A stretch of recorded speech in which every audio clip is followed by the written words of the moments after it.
In 2026, everything seems to have hit a standstill in tech, right? It's like, everyone expected continuous improvements, but suddenly we're looking at stagnant innovation. Yep, it's crazy how after decades of improvements, the industry basically hit a wall. Exactly. I mean, think about it. For as long as we've had silicon powering our lives, the expectation was faster, sleeker, and cheaper every year. But then suddenly, innovation, or rather the lack of it, is front and center. Right. Like that whole twist with Nvidia skipping a new GPU release for gamers in 2026. It's so wild. 3 decades of rhythm just gone. Yeah, NVIDIA's story is almost like a glitch in the matrix. They pulled the brake on their usual cycle, citing a crippling VRAM shortage. And they even started pushing back their high-end architecture into, Uh-huh. I think it was mentioned for 2028. Meanwhile, gamers are told to, well, improvise with old stock like it's some kind of recycled tech. Exactly. And that's not all. Take Apple's steps with lockdown mode. In a legal battle with the FBI, they went full on fortress mode, turning the iPhone 13 into what they called an incredibly paranoid brick. Right?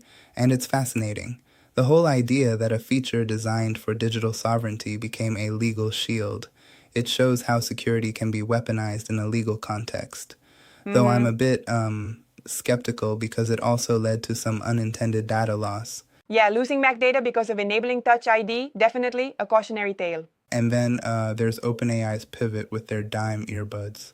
Instead of that expected AI smartphone, they're going minimalist with like these small earbuds.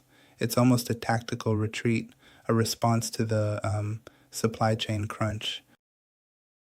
Yep, the shift makes sense when you think about the skyrocketing memory prices, right? I mean, a 90% surge in RAM, for instance. No wonder companies are looking for alternatives. Exactly. It's all about managing scarce resources. And then regulators are stepping into challenging addictive features like infinite scroll across social Yeah, media. that's right. They're really pushing platforms to rethink how they hook users. Right, it's like the tech world is now being forced to deal with the same accountability that other industries have faced, like big tobacco. Absolutely. And we can't ignore the Microsoft move with the 26H1 update. It's almost as if they're divorcing their core user base by locking the update to ARM-based Snapdragon X2 chips, leaving Intel and AMD fans out in the cold. That part really struck me. Microsoft's decision almost feels like a complete pivot toward a higher end market, abandoning traditional users. Sure is. And then there's the irony of our digital legacy literally crumbling. With 38% of web links broken, history is fading away behind 404 errors. It's like chasing lunar selfies on a smartphone while, back on Earth, innovation has just stopped. Yeah, it makes you wonder if we've let technology become more of a luxury good than a universal utility. Right, innovation once drove us forward, but now, with manufactured scarcity, supply issues, and regulatory clampdowns, it seems progress has, well, run out of gas. Absolutely. And don't you think that while some might say this is a natural market correction, there's also a real risk here that we're locking out everyday consumers? For sure, that's a valid point.